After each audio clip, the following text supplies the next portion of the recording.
કેમ છો વિદ્યાર્થી મિત્રો? આજે આપણે આ વિડીયોમાં સ્વાધ્યાય 5.1 વિશે અભ્યાસ કરીશું.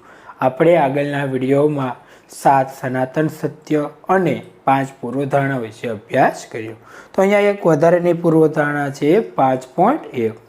તે આપણે જોઈ લઈએ. તો અહીંયા આપણે કીધું કે બે ભિન્ન બિંદુઓમાંથી પસાર થતી અનન્ય રેખા હોય છે. સમજીએ શું કહેવા માગે છે. આપેલા બે ભિન્ન એટલે કે આપણને બે અલગ અલગ બે ભિન્ન બે એટલે કે બે બિંદુ અને ભિન્ન એટલે અલગ અલગ બિંદુમાંથી પસાર થતી અનન્ય એટલે એક અને માત્ર એક એટલે કે બે બિંદુમાંથી એક જ રેખા પસાર થાય. જો બે અલગ અલગ બિંદુ હોય તો તેમાંથી પસાર થતી રેખાઓ માત્ર એક અને એક હોય. આપણે જોઈ લઈએ. અહીંયા એ બિંદુ છે, અહીંયા આપણે લઈ લઈએ બે બિંદુ. તો એ બિંદુમાં પસાર થતી રેખા તો ઘણી આપણને મળે.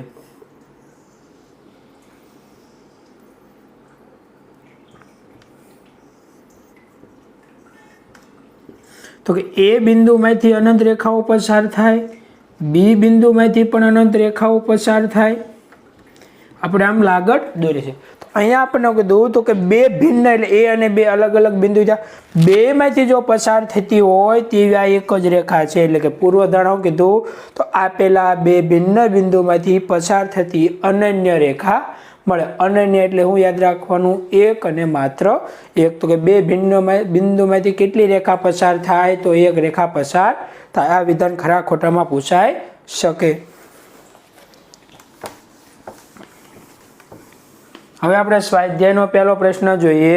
તો કે સ્વાધ્યાયના પહેલા પ્રશ્નમાં આપણને એવું કીધું છે, નીચે આપેલા વિધાનોમાંથી કયા વિધાનો સત્ય છે અને કયા વિધાનો અસત્ય છે? તમારા જવાબના કારણ આપો.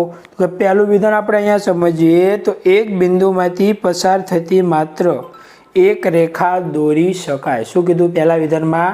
તો કે એક બિંદુમાંથી પસાર થતી માત્ર એક રેખા દોરી શકાય. હું તમને અહીંયા કોઈ બિંદુ એ આપું તો તેમાંથી પસાર થતી રેખા કેટલી હોય?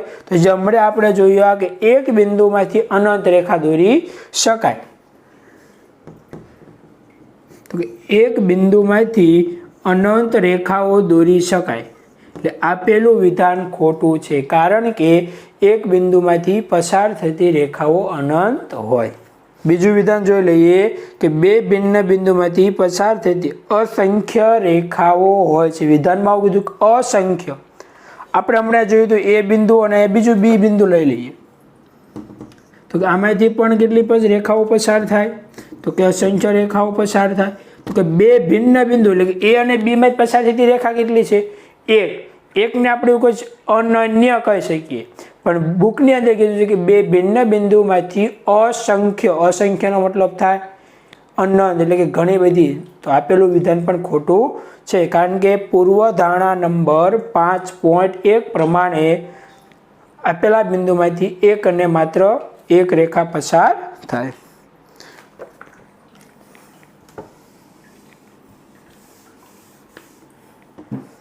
પ્રશ્ન નંબર 3.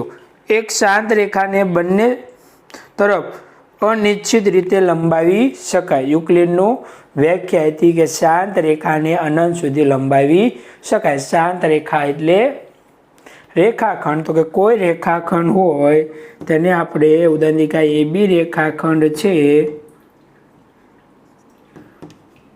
તેને આપણે અનંત સુધી લંબાવી શકીએ. આપેલું વિધાન કેવું છે? સાચું છે. જો બે વર્તુળો સમાન હોય તો તેમની ત્રિજ્યાઓ સમાન હોય. જો બે વર્તુળો સમાન હોય એટલે કે જો બંને વર્તુળ એક સરખા હોય,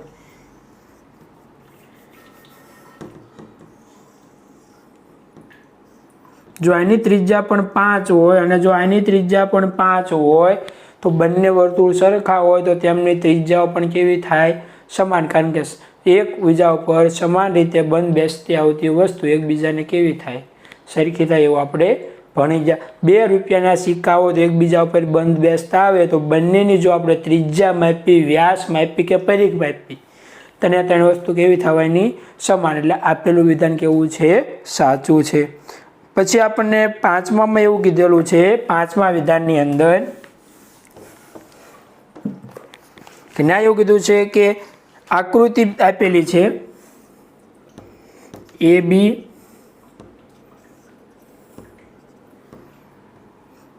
PQ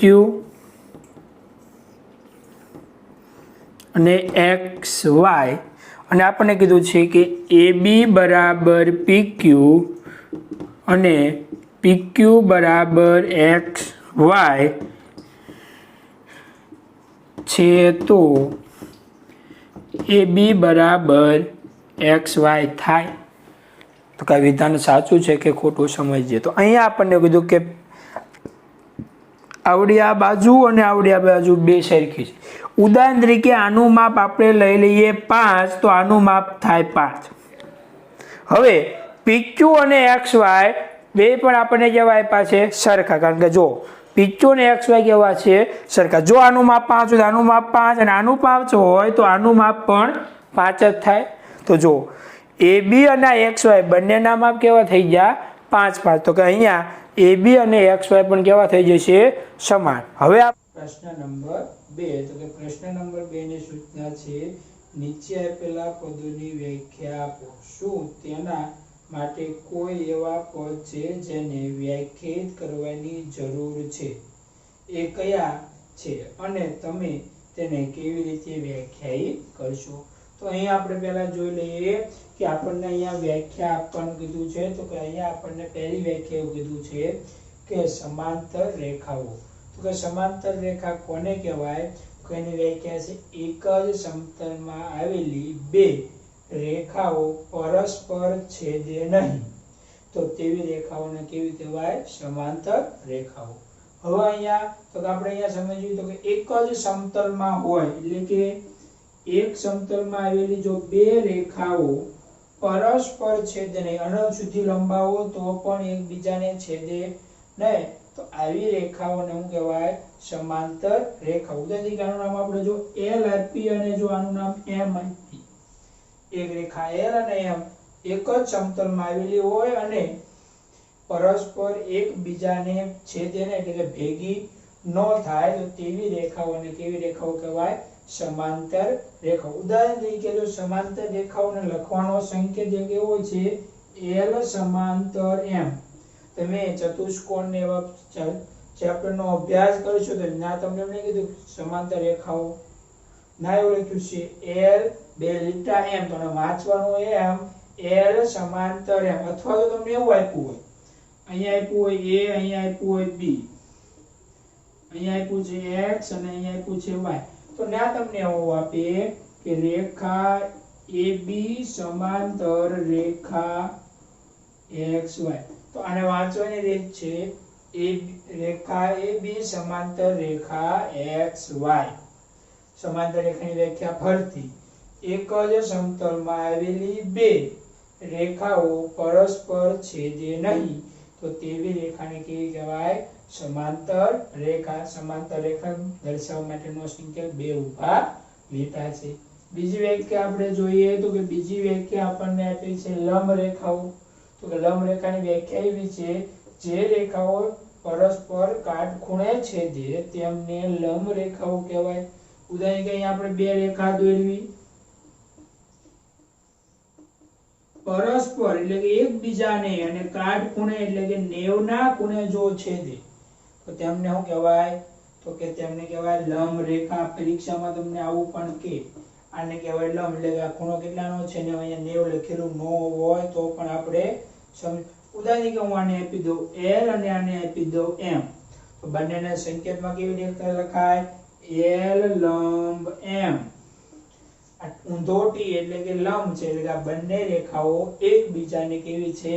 લંબ। હવે તમને એવો પ્રશ્ન થાય સર આ રીતની બે રેખા છેદતી હોય તો આને L અને આને M તો અહીંયા 90 નો ખૂણો બનતો નથી તો આને લંબ રેખાનો શું વ્યાખ્યા કીધું? જો જે રેખાઓ પરસ્પર કાટખૂણે એટલે કે 90 અંશના ખૂણે મળે તેને કેવી રેખાઓ કહેવાય?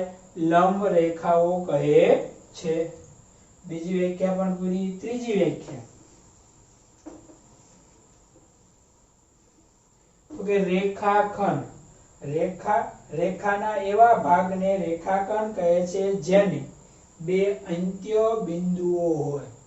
તો ધ્યાન સાંભળો, તમને કેવો પ્રશ્ન થાય, હું એમ કહું કે રેખાને અંત્ય બિંદુઓ ન હોય તો કે તમને અક્ષર તમે પૂર્વ ધારણા ભણાવી ત્યારે તો એવું કીધું હતું કે રેખાના અંતમાં બિંદુઓ હોય. જોજો બંને શબ્દ અલગ. અંતમાં બિંદુઓ હોય એટલે કે જ્યાં રેખા પૂરી થાય ત્યાં બિંદુ તો હશે, પણ મેં એવું નતું કીધું કે રેખાની અંત્ય બિંદુઓ હોય. હવે તમને ક્યારેક એમ કે રેખા AB દોરો, તમને એમ પૂછે કે પરીક્ષામાં એવું ન પૂછે કે રેખા AB ના અંત્ય બિંદુ જણાવો, ને તમને શબ્દ એવો વાપરવો પડે કે રેખાખંડ AB ના અંત્ય બિંદુઓ જણાવો. રેખાખંડ AB એટલે કે જેના છેડે બે બિંદુઓ હોય. આના અંત્ય બિંદુ A અને B છે. રેખા AB હોય તો એના અંત્ય બિંદુ A અને B નો થાય, કારણ કે રેખાને અંત્ય બિંદુ હોય ને. આપણે આગળ જોઈ લઈએ કિરણ, તો કે કિરણને એક અંત્ય બિંદુ હોય. કેટલા અંત્ય બિંદુ હોય? કિરણને એક જ બાજુ અંત્ય બિંદુ, એક બાજુ અનંત સુધી લાંબુ હોય. શું કીધું? રેખાના એવા ભાગને રેખાખંડ કહે છે જેને બે અંત્ય બિંદુઓ હોય. ત્રીજી જોઈ વર્તુળની ત્રિજ્યા. તો વર્તુળની ત્રિજ્યા વર્તુળના કેન્દ્ર અને પહેલા તો આપણે વર્તુળ દોર્યું એટલે વર્તુળની ત્રિજ્યાનું સમજાય છે. આ કેન્દ્ર, શું કીધું? વર્તુળના કેન્દ્ર અને પરિઘ પરના કોઈ પણ બિંદુને જોડતા રેખાખંડને વર્તુળને શું કહે છે? ત્રિજ્યા. ઉદાહરણ તરીકે હું આને જો કીધું વર્તુળના કેન્દ્ર પરિઘ એટલે આ વર્તુળની ફરતી બાજુને વર્તુળનો પરિઘ કહેવાય. તો આ ફરતી બાજુનો કોઈ પણ ઉદાહરણ કેન્દ્રથી આ સુધીનું અંતર, આ સુધીનું અંતર આ, તો કે બધીને શું કહેવાય? ત્રિજ્યા. અને બધી કેવી હોય? સમાન હોય. તો કે શું કીધું? તો કે વર્તુળના કેન્દ્ર અને પરિઘ પરના કોઈ પણ બિંદુને જોડતા રેખાખંડને વર્તુળનું કહેવાય છે ત્રિજ્યા. હજી એક બીજી વ્યાખ્યા છે જે વર્તુળના ચેપ્ટરમાં આવે છે, તો કે જે રેખાખંડનું એક અંત્ય બિંદુ વર્તુળનું કેન્દ્ર અને બીજું અંત્ય બિંદુ વર્તુળ પરનું બિંદુ હોય તેનો કહેવાય વર્તુળની ત્રિજ્યા. સમજવી શું કીધું? કે જે રેખાખંડનું એક અંત્ય બિંદુ વર્તુળનું કેન્દ્ર અને બીજું અંત્ય બિંદુ વર્તુળ પરનું એટલે કે પરિઘ પરનું થયું કોઈ બિંદુ હોય તેને કહેવાય વર્તુળની ત્રિજ્યા. ત્રિજ્યાની વ્યાખ્યા પણ આપણે સમજી ગયા. હવે ચોરસ, તો ચોરસની ચારે બાજુ સરખી હોય અને ચારે ખૂણા પણ સમાન હોય. ચારે બાજુ એટલે કે A, B, C અને D અને બધા પણ ખૂણા કેવા હોય? સરખા. એટલે કે જો વ્યાખ્યા કીધું એ જેની ચારે બાજુ એકરૂપ એટલે એક સમાન હોય તથા ચારે ખૂણા એકરૂપ હોય તેવા ચતુષ્કોણને ચોરસ કહે છે. ફરીથી તો કે જેની ચારે બાજુ એકરૂપ હોય અને ચારે ખૂણા એકરૂપ હોય. તો ચારે ખૂણા એકરૂપ એટલે 90 ના થાય. કઈ રીતે? તો કે ચારે ખૂણા સરવાળો 360. જો ચારે સરખા હોય તો 360 ના 4 ભાગ પાડો તો કેટલા આવે? તો કે 90. તો કેટલા થઈ ગયા? તો કે 90 ના થઈ ગયા. એવા ચતુષ્કોણને કહે છે ચોરસ. બીજી એક વ્યાખ્યા છે જે ચતુષ્કોણના ચેપ્ટરમાં આવે ચોરસની, એ આપણે યાદ ન રાખો તો સમજી લઈએ કે જે સમાંતર બાજુ ચતુષ્કોણના ચારે ખૂણા સરખા હોય અને ચારે બાજુ સરખી હોય તેવા ચતુષ્કોણને ચોરસ કહે છે. આ પણ એક વ્યાખ્યા છે. અત્યારે આપણે આ જોઈશું જ્યારે ચતુષ્કોણનું ચેપ્ટર ચાલશે ત્યારે તેનો અભ્યાસ કરીશું. હવે આપણે એવું જોયું કે આમાં એવા પદો છે કે જે વ્યાખ્યાયિત હોય અને અવ્યાખ્યાયિત. તો અહીંયા આપણે કયા કયા શબ્દ જોયા? તો કે રેખા. તો જો અહીંયા રેખા શબ્દ એક આવતો હતો. એક સમતલ, તો કે અહીંયા સમતલ શબ્દ પણ વાપર્યો. કાટખૂણો એટલે કે અહીંયા છે કાટખૂણે છે તે. પછી છે વર્તુળનું કેન્દ્ર, પછી પરિઘ, તો કે પરિઘ શબ્દ અહીંયા આવી ગયો અને એક ચતુષ્કોણ. હવે અહીંયા આની પણ આપણે વ્યાખ્યા જોઈએ. તો અહીંયા જ્યારે રેખાની કોઈ વ્યાખ્યા નથી અને સમતલ એટલે રેખા અને સમતલ અવ્યાખ્યાયિત પદ છે એટલે તેને વ્યાખ્યા હોય નહીં, એટલે આપણે તેની વ્યાખ્યા આપશું નહીં. હવે કાટખૂણો એટલે તમને વ્યાખ્યા બનાવે છે કે જે ખૂણો 90 અંશનો હોય તેને કયો ખૂણો કહેવાય? કાટખૂણો. ફરતી કાટખૂણાની વ્યાખ્યા શું છે? જે ખૂણો 90 અંશનો હોય તેને શું કહેવાય? કાટખૂણો. વર્તુળનું કેન્દ્ર, તો કે વર્તુળના પરિઘથી મધ્યમાં જે હોય એટલે શું કહેવાય? તેને વર્તુળનું કેન્દ્ર. આપણે એની વ્યાખ્યા જોઈ દો. વર્તુળથી સમાન અંતરે આવેલું, વર્તુળની સમાન અંતરે આવેલાને શું કહેવાય? વર્તુળનું કેન્દ્ર. પછી છે પરિઘ, તો કે વર્તુળની ફરતી બાજુની લંબાઈને વર્તુળનો કહેવાય પરિઘ. તો કે વર્તુળ, આને કેમ આપણે ચોરસને પરિમિતિ હોય તેમ વર્તુળને શું હોય? પરિઘ. પછી ચતુષ્કોણ, તો ચતુષ્કોણ એટલે કે એવો બહિષ્કોણ જેને ચાર, જે બંધ આકૃતિ હોય, ચાર ખૂણા હોય અને ચાર બાજુ ધરાવતી આકૃતિને આપણે કહીશું ચતુષ્કોણ. ફરતી ચતુષ્કોણ એટલે જેને, જે બંધ આકૃતિ હોય, ચાર ખૂણા ધરાવતી હોય અને ચાર બાજુ ધરાવતી બંધ આકૃતિને આપણે કહી શકીએ ચતુષ્કોણ કહે છે. પ્રશ્ન નંબર 3, તો કે નીચે આપેલી બંને પૂર્વધારણાનો વિચાર કરો. તો અહીં આપણને બે પૂર્વધારણા આપી છે. તો કે આપણે જોઈ લઈએ. જો બે ભિન્ન બિંદુ A અને B આપ્યા હોય તો તેમની વચ્ચે હોય તેવું એક બિંદુ C મળે. બીજી પૂર્વધારણા છે, એક રેખા પર ન આવેલા હોય તેવા ઓછામાં ઓછા 3 બિંદુ મેળવો. પછી એવો પ્રશ્ન, શું આ પૂર્વધારણાઓમાં કોઈ અવ્યાખ્યાયિત પદ છે? શું આ પૂર્વધારણાઓ સુસંગત છે? શું આ પૂર્વધારણાઓ યુક્લિડની પૂર્વધારણામાંથી છે? તે સ્પષ્ટ કરો. તો અહીં આપણને બંને પૂર્વધારણાઓ મેં લખી છે. તો અહીંયા ધ્યાન, તો પહેલો આપણે પ્રશ્ન પૂછ્યો કે આમાં અવ્યાખ્યાયિત પદ છે? તો કે હા. તો આમાં બે અવ્યાખ્યાયિત પદ છે, એક બિંદુ અને એક રેખા. કયા? તો કે અહીંયા જો, એક અહીંયા બિંદુ અને અહીંયા એક છે રેખા, જેની વ્યાખ્યા ન હોય તેને શું કહેવાય? અવ્યાખ્યાયિત પદ. શું આ પૂર્વધારણાઓ સુસંગત છે? એટલે કે આ બંને પૂર્વધારણાઓ સુસંગત છે.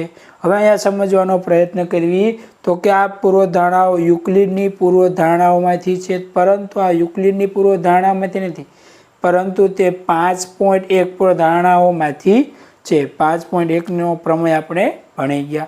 અહીંયા આપણે કીધું કે જો બે ભિન્ન બિંદુ, તો આપણે અહીંયા જોઈએ કે જો બે ભિન્ન બિંદુ A અને B લઈ લઈએ. આ A અને B બે ભિન્ન બિંદુ આપ્યા હોય તો તેમની વચ્ચે કોઈ એવું એક C બિંદુ મળે. તો કે આ અહીંયા આપણે જો C દર્શાવી દેવી તો બિંદુ C મળી જાય. તો કે જવાબ છે આપેલા બે ભિન્ન બિંદુ A અને B માટે એવું C બિંદુ મળે કે જે A અને B ની વચ્ચે હોય. વચ્ચે છે, અહીંયા રાખો તો ચાલે, અહીંયા રાખો તો પણ ચાલે. હવે હું કીધું છે કે બીજી પૂર્વધારણામાં, તો એક રેખા પર ન આવેલા હોય તેવા ઓછામાં ઓછા 3 બિંદુઓ. અહીંયા બે બિંદુ હોય તો ચાલે એક રેખા ઉપર, 3 હોય તો ન ચાલે. તો અહીંયા શું કરીશું? તો કે બે ભિન્ન બિંદુ લઈ લેવી જે એક રેખા ઉપર હોય અને C બિંદુને રેખાની બહાર લઈ લેવી. તો કે 3 બિંદુ એક રેખા ઉપર નથી. આ પૂર્વધારણા પણ આપણે સાચી છે. જો હું કીધું આપેલા બે ભિન્ન બિંદુ A અને B માટે એવું ઓછામાં ઓછું એક કરતાં વધુ મળી શકે, ઓછામાં ઓછું એક બિંદુ C મળે કે જે રેખા A અને B પર ન, જે રેખા A B પર ન હોય, એટલે કે રેખા A અને B ની ઉપર ન હોય. અહીંયા પણ એવું એક C બિંદુ મળે કે જે રેખા A અને B ની વચ્ચે, C બિંદુ અહીંયા વચ્ચે છે અને અહીંયા રેખા ઉપર નથી. એટલે કે અહીંયા આપણો આ બીજો પ્રશ્ન પૂરો. હજી એક પ્રશ્ન આપણે 7મો છે એ જોઈ લઈએ. તો એમાં કીધું છે તો કે 7મા પ્રશ્નમાં કીધું યુક્લિડના સ્વયંસિદ્ધ સત્યોની યાદીમાં આપેલા સ્વયંસિદ્ધ સત્ય 5 એક સનાતન સત્ય કેમ માનવામાં આવે છે? તો અહીંયા 5મું સ્વયંસિદ્ધ સત્ય હતું એ કયું હતું? તો કે આપણે જોયું તો કે 5મું હતું આખું તેના ભાગ કરતાં મોટું હોય. તો આને સ્વયંસિદ્ધ સત્ય છે તેને સનાતન સત્ય કેમ? તો કે દુનિયાના કોઈ પણ છેડે તમે જાઓ, દુનિયાના કોઈ પણ છેડે જાઓ તો આખું તેના ભાગ કરતાં કેવું હોય? મોટું જ હોવાનું. તે ત્યાં સ્વયંસિદ્ધ સત્યને શું માનવામાં છે? સનાતન સત્ય માનવામાં આવે. આપણે સનાતન સત્ય કોને એવી રીતે કે જે દુનિયામાં કોઈ પણ છેડે તમે જાઓ તો એની વસ્તુ એવી ને એવી. આપણે સૂર્ય પૂર્વમાં જ ઉગે તો નહીં, પૂર્વમાં જ ઉગે, કયું કહેવાય? તો સનાતન સત્ય છે, એટલે કે સ્વયંસિદ્ધ સત્ય એટલે કે ગમે તમે ગમે તે જગ્યાએ જાઓ તો આખું રૂ તેના ભાગ કરતાં હંમેશા કેવું હોવાનું? મોટું જ હોવાનું. સ્વાધ્યાય 2.5 ની અંદર 2 પ્રશ્ન છે, આપણે જોઈ લઈએ.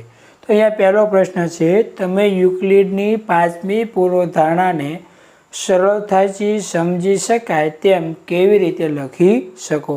તો કે 5મી પૂર્વધારણા શું હતી? તો કે 2 રેખા ઉપર જો ત્રીજી રેખા પડે અને જો તેની એક બાજુઓના અંતઃકોણોનો સરવાળો 2 કાટખૂણા કરતાં જો ઓછો હોય તો તે રેખાને તે બાજુ લંબાવતા તે છેદે. ફરીથી શું હતી? 2 રેખા ઉપર જો ત્રીજી રેખા પડે અને તેને એક બાજુના અંતઃકોણનો સરવાળો એક બાજુના અંતઃકોણનો સરવાળો જો 2 કાટખૂણા કરતાં ઓછો હોય એટલે કે 180 કરતાં ઓછો હોય તો તેને તે બાજુ અનંત સુધી લંબાવતા તે બાજુ છેદે. આ રીતની. હવે તો આને આપણે સરળતાથી લખવી હોય તો શું લખાય?